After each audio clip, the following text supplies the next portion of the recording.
Welcome back to the Transform Your Mind to Transform Your Life, the podcast. You're listening to Author's Corner, where we highlight and showcase our local authors.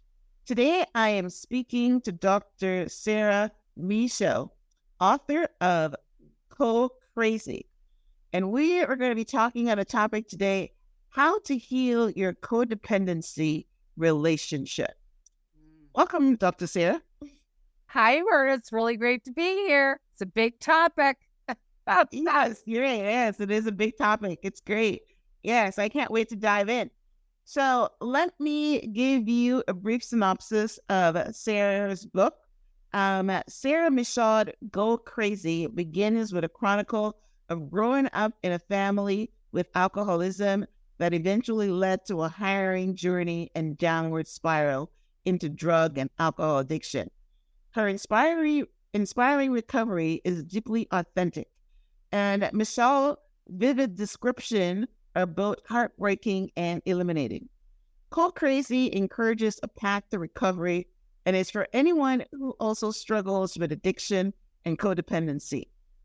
Michaud offers her own life-changing story as a backdrop to her no-nonsense advice, tips, and case studies. The author's comprehensive prescription for recovery is outlined in a step-by-step guide that will assist readers to combat and perhaps defeat one of the most pervasive and insidious problems in our culture. So if you're suffering in a relationship where you want someone to be different and you feel stuck, this book will help you. It will discover that your partner or loved one is using drugs. If you discover that your partner or loved one is using drugs or alcohol, this book will help you. If you feel it is difficult to stand up for yourself and set healthy boundaries, this book will help you. If you're overwhelmed by people you love and care for because you feel responsible for their unhealthy behavior, this book will help you. CoCrazy identifies what unconscious feelings are running our lives without our even knowing it. It will give you the tools to begin to speak for yourself and learn how to tolerate your feeling states. Finally, CoCrazy is about facing your truth and embracing your new life. Yes. So that was a great, synopsis of your book. It sounds like a really good book. I like when you say all those different things where this book is for you. Right. So mental health and drugs and addiction is almost like one of the foundations going on in our culture right now. Culture. Yep. Absolutely. Yeah. Absolutely. So what I want to start out with is tapping in on the main theme of your book, which is codependency.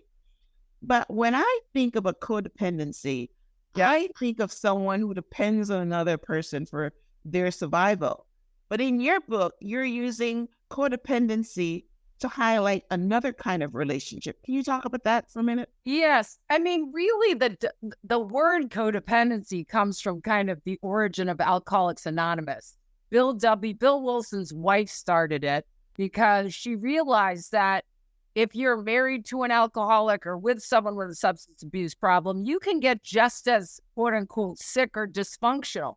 So that's when it began. And then as kind of the 60s and 70s and the adult children of alcoholic movement and the codependency movement and Melody Beatty, and it was still stuck with a person in relationship with someone with a substance abuse problem.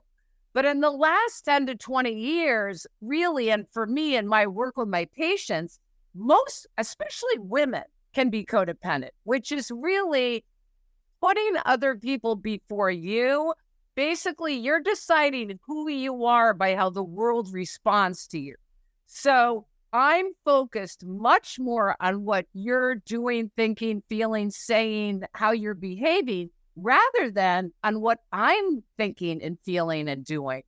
And when you do that, you lose yourself and you're focused only externally, and you really lose touch with your own feeling states. What do you want? What do you need? Which is really the mantra of codependency recovery. It's what do I want? What do I need? Yeah. Yeah. So that's really good because yes, here we're kind of reversing it. I'm thinking that someone that's, has the drug problem is the one that's codependent. What you're saying is the person that's the person that's not using alcohol or drugs is codependent on that relationship working, I'm assuming, right? Yeah. So yeah, it's a different version of it. I like it. I mean, basically what people do when they have a partner who has a drug problem is they're trying to change them. They're trying to fix them, change them, save them, get them into treatment, be different. And the trouble is it doesn't work. When I'm focused on changing you, I'm not only going to lose myself, but that person is just going to get resentful and pissed off at me. And they're not going to want to do what I ask them. So it's very tricky. And the thing is, in my practice, even when someone is not with a person who's a substance abuser, you know lots of friends who are in relationships, they still want to change their partners, whether they have a substance abuse problem or not. So it's still about focusing on them. And rather than expressing kind of like an example would be, geez, honey, I'm really upset. I'm feeling angry at some behaviors you're doing. I'd like to share with you what I'm feeling. That's way different than you're making me really angry. You need to change. One communication is where I'm owning my stuff and the other person can really hear it. The other communication is where I'm blaming another person for my feelings, and that doesn't go anywhere. You don't get anywhere with that. Yeah. Great. And yeah, I like what you say that you're right. It's not only substance abuse, because a good percentage, I'm not sure what the numbers are, a good percentage of women go into marriages or relationships wanting to change their partner and they don't move. They're stuck. Oh yeah. I mean, who was it? Didn't Oprah say something like, if you see, like, be honest with yourself. I'm paraphrasing, but if you see the truth, recognize it. The problem with human beings is we want what we want. And so we're going to deny, we're going to rationalize, we're going to say it's okay. We're going to say he only did it once, she only did it once. We're going to say, oh no, they just got angry because of that reason. We stay stuck in relationships out of our own fear. And that's really what the quintessential component of codependent behavior is fear of being left, fear of, nobody liking me, fear of what other people think of me, fear of not being loved, not being wanted. It's all based on this fear, which keeps me in a dysfunctional relationship. Yeah. So fear is one of the symptoms. What are the other symptoms of codependency? Well, it depends kind of how you present. For example, someone can be a super angry, controlling, dominant.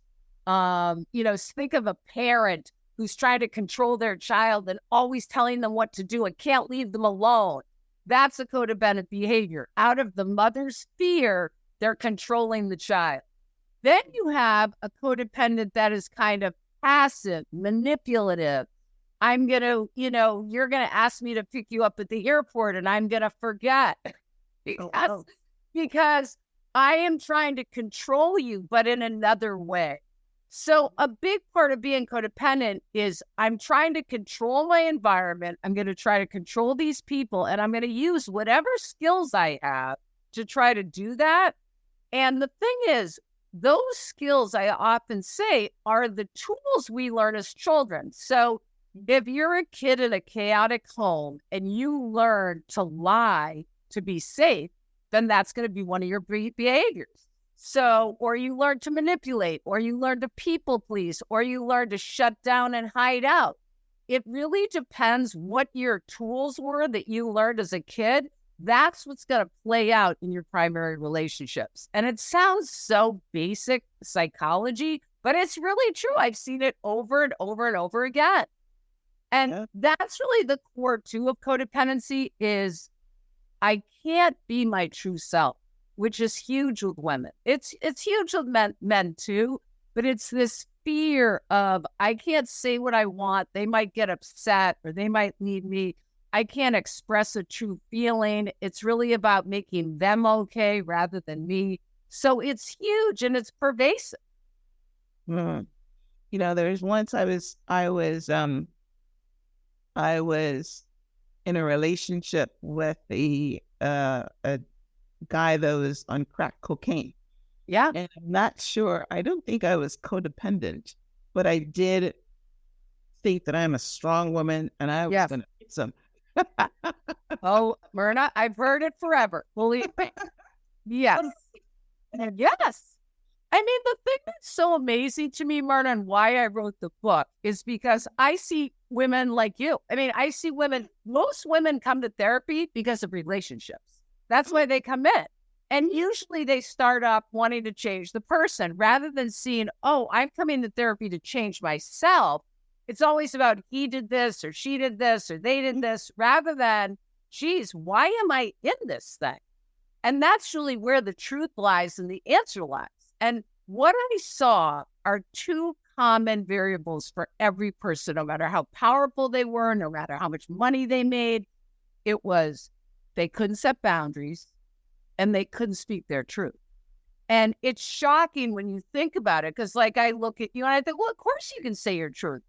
But it's really the real truth. It's not just the day-to-day conversations. It's when my feelings are hurt. Can I say that? It could even be when someone says, gee, do you want to eat Italian or Chinese? Can I say I want Italian rather than thinking, gee, what do they want? I mean, it affects everything. I mean, it's really, we don't think about it. We think, oh, you know what we say to ourselves?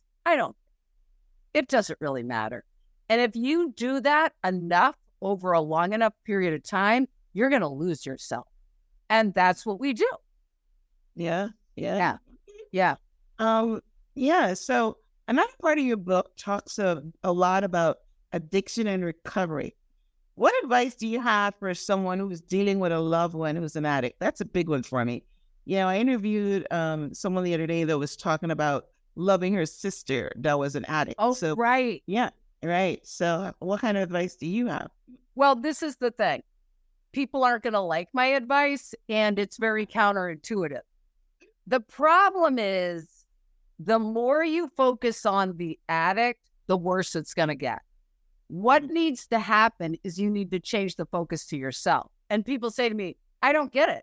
How will the addict change if I focus on me? Well, I'll give you an example.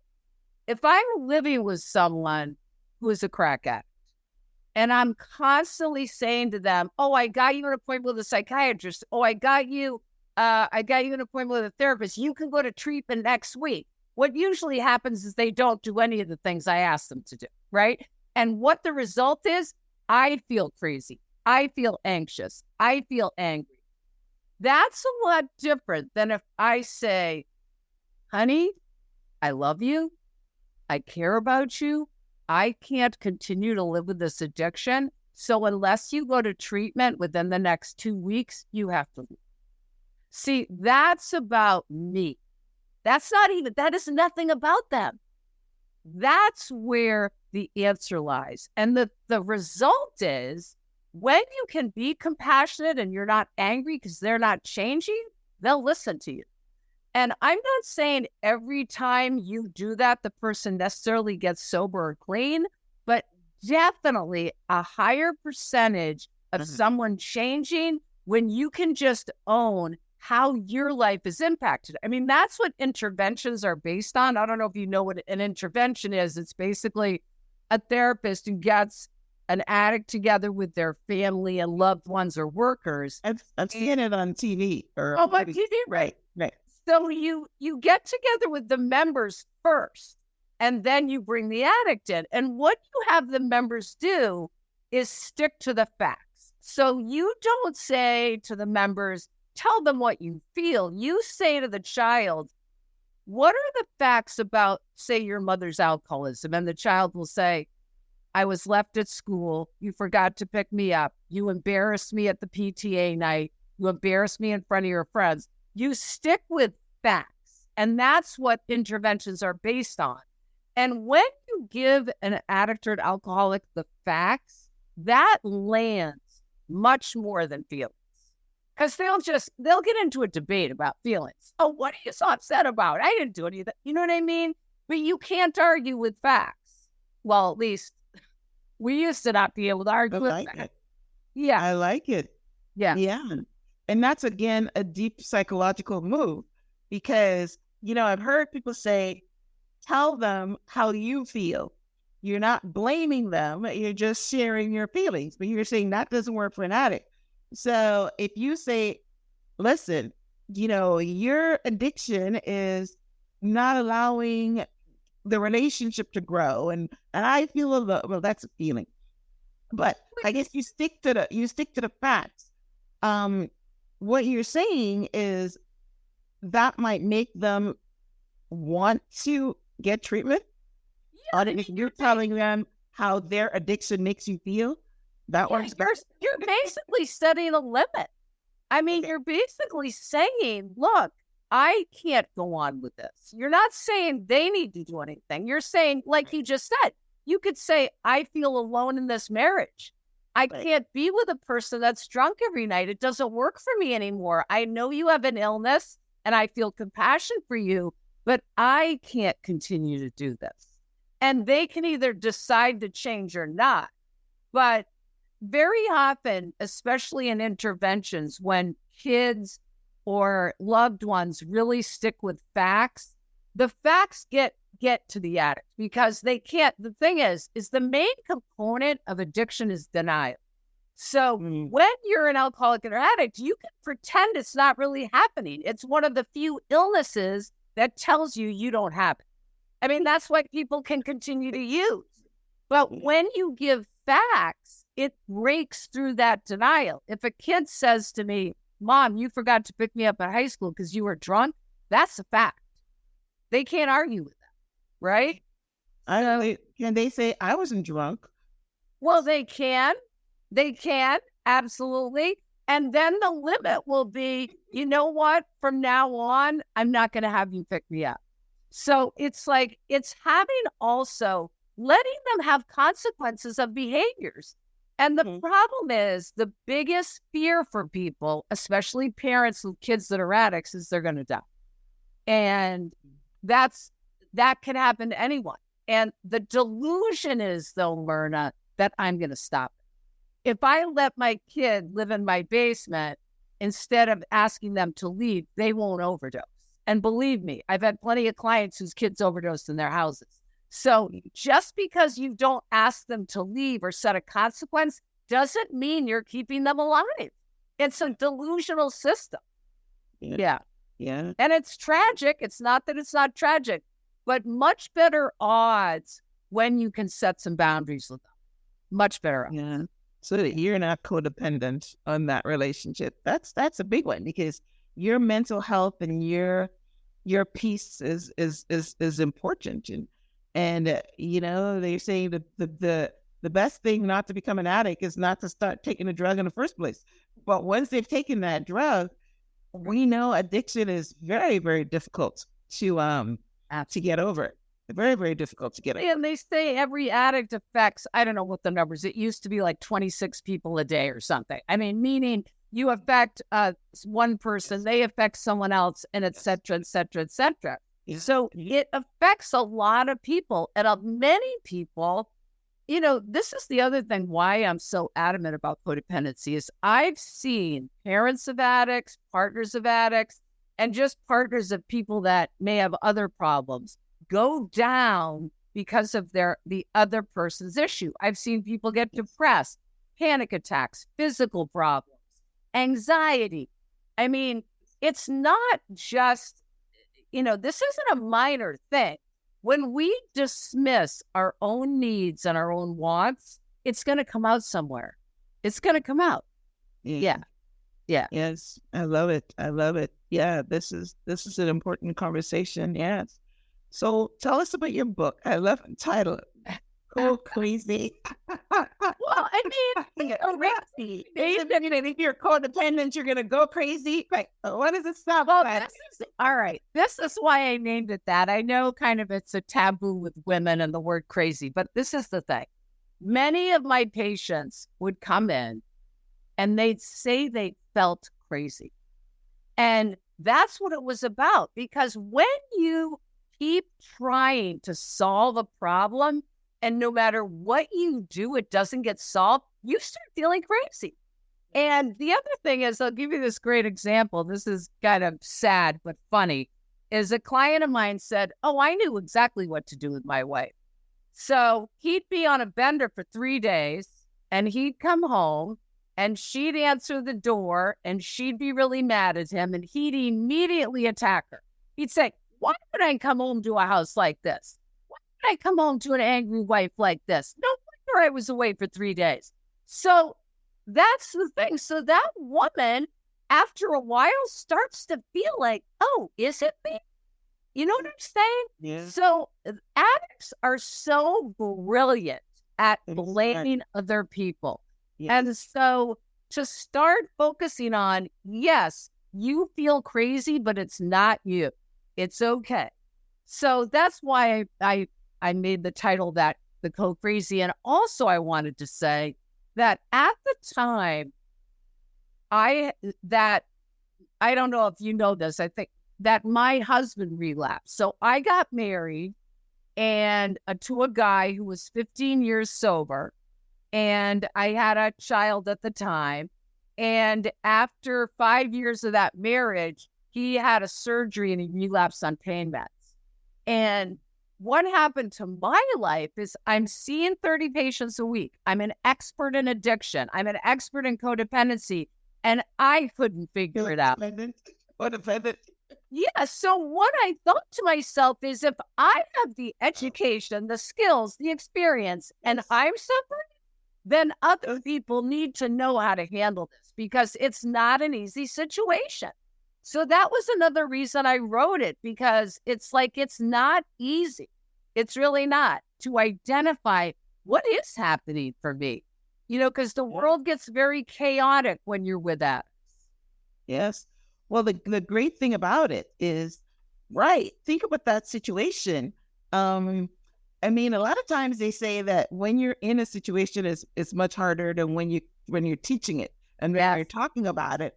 But when you're in a situation, it's like you've got the blinders on. Your emotions are leading the charge.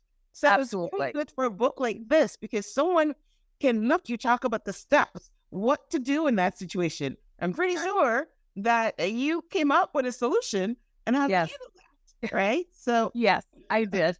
Yeah. I mean, you have to get your own help. You have to realize what's happening.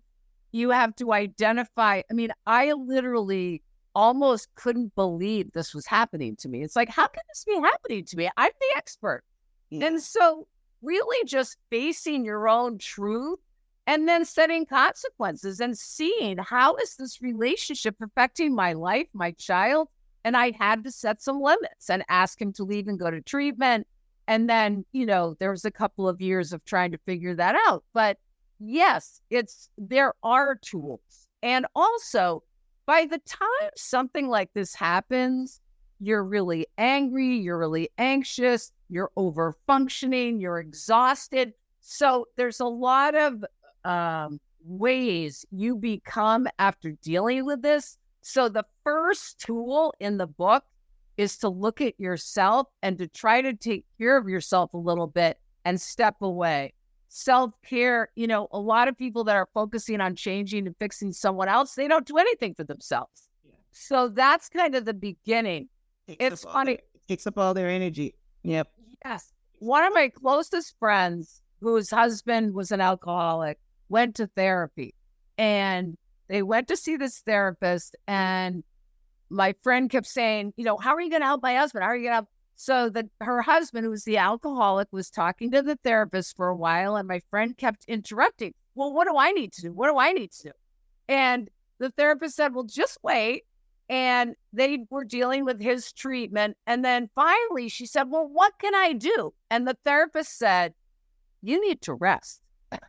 Because she was so out of her mind from over functioning and doing, and that she was exhausted, and she needed to just pull it back and rest and let the person who has the problem take care of the problem. Take care of the problem, right? Yes. Yeah. Wow. So this is excellent. That's awesome. All right. So your book, the full title is CoCrazy, one psychologist recovery from codependency and addiction, a memoir and roadmap to freedom. Yes. So that's amazing. All right. So it's available on Amazon. Do you have like a website? What's your social media handles? Somebody can follow you, because this is a really, really good topic. Yes. I mean, I think so many people can relate to it. So yes, my website is drsarahmichaud.com. And there's information about me there. Your podcast will be on there, your show, all the other things I've done. I also have a YouTube channel called Leaving Crazy Town. And that's based on the tools in the book. And I do that with a friend of mine who's a sober attorney. And we talk about different topics of codependency each week. And then the last thing is I write for a sober online magazine called The Sober Curator. And I've written a bunch of articles for them on codependency. I actually wrote an article on dating in your 60s, Myrna. So I've written a bunch of different articles. I've written articles on parenting. So you can go to thesobercurator.com and check that out too. So, you can reach out to me in any way. Wow. I love it. I love passionate people. And you were so passionate about your work. I know it lights you up. And that's so important. Yes, because you're providing a great service. Listen, it's no longer just crack cocaine. No. It's no longer just heroin. You just touched one of the top ones right now. You get surgery, you get the bloody pain meds, and you can't get off of it, And there's so many things. An alcoholic, it's always been around, right? People try to drown their sorrows, and they always deny it. So I love what you said, that is the basic of addiction. Everybody's denying it. I'm not addicted. I'm not drunk. That's right. And the crazy town that we get into is thinking that, we can debate with that. I mean, that's where we come in. Right. So it's really about focusing on yourself. And, I always say in the book, it's about getting your freedom back, because when you're preoccupied with fixing someone, you're not free. And when you're preoccupied with what other people are thinking, you're not free. So I am passionate because I've seen women that start to shift and change, and they get their voices back and they're able to set boundaries. And that's a powerful thing, Myrna. So thank you so much for having me here. You're very welcome. Thank you for being on the show. All right, guys. All right. So I love this conversation. I love this topic. And I'm pretty sure that some of you listening have had experience with this. Like I have had experience with this exact topic. Not sure about the codependency, but learning how to navigate when you have someone that's an addict and they keep denying it. What do you do? So definitely go pick up a copy of Sarah's book, or I should say Dr. Sarah Michaud's book, and get the tools to get your freedom back. Yes. Get your mindset back. It is not your problem. One of the things I say, leave it to God, Amen, Myrna. You're not the doctor language. Yes, you are. Leave it to God, all right? So thank you, Sarah. Thank you guys so much. You're very welcome. Thank you guys for tuning into this week's episode of Author's Corner. I'm glad that I can bring this information to you. There will be a transcript of my conversation with Dr. Sarah on the show page, which is myhelps.us, with links to her article, links to her YouTube channel, and also links to her website. So go get some more information. Go pick up a copy of her book. And then if you need some more information, then reach out to her. All right. Thank you guys for tuning in. And until next time, namaste. Namaste.